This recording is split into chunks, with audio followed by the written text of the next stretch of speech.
Hi everybody, in this lesson I will help you learn how to represent 0 and 1 as fractions on the number line. So let's get started.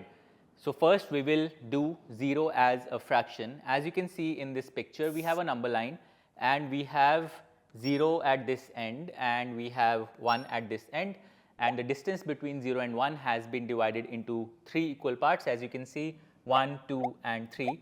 And therefore, this point here is the fraction 1 over 3. This point here is the fraction 2 over 3, as we have already learnt. So what is this point? It is 0, of course, but can you write it as a fraction? Yes, you can, because this point is 0 parts away from 0 in a way. So you can think of this as the fraction 0 over 3. So that's how you can write 0 as a fraction. So let's take a look at this picture now, where the distance from 0 to 1 has been divided into 5 equal parts, 1, 2, 3, 4 and 5, and therefore you have these points 1 over 5, 2 over 5, 3 over 5 and 4 over 5, and we have to write 0 as a fraction.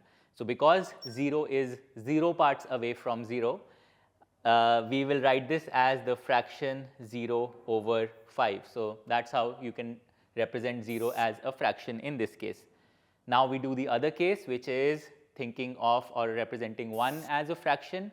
So once again we have this number line divided into 3 equal parts between 0 and 1. So we see this point here 1 over 3, this point here is 2 over 3, and 0, as we just learned, is 0 over 3.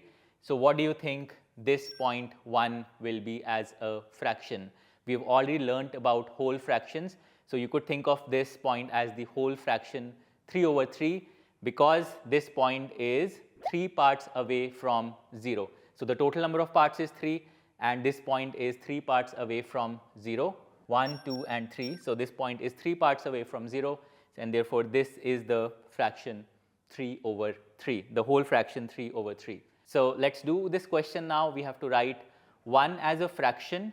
We are given the distance between 0 and 1 that's been divided into 5 equal parts.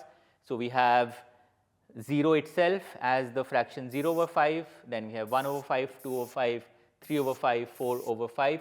So what do you think will this point be as a fraction? It will simply be the whole fraction 5 over 5, because this point is 5 parts away from 0. So 5 over 5. All right, last question. In this picture, we have a number line again, and we have to write 0 and 1 as fractions. So how do we do that? We observe that the distance between 0 and 1 has been divided into 7 equal parts. So we have 1, 2, 3, 4, 5, 6, 7. So 7 equal parts, and that's why these points here are 1 over 7, 2 over 7 and so on. So what do you think 0 will be as a fraction in this case? So we can write this as 0 over 7. And what do you think 1 will be as a fraction in this case? So 1 will be the whole fraction 7 over 7. And that's it. That's how you think of and represent 0 and 1 as fractions on the number line. I hope you understood it. Thank you for watching.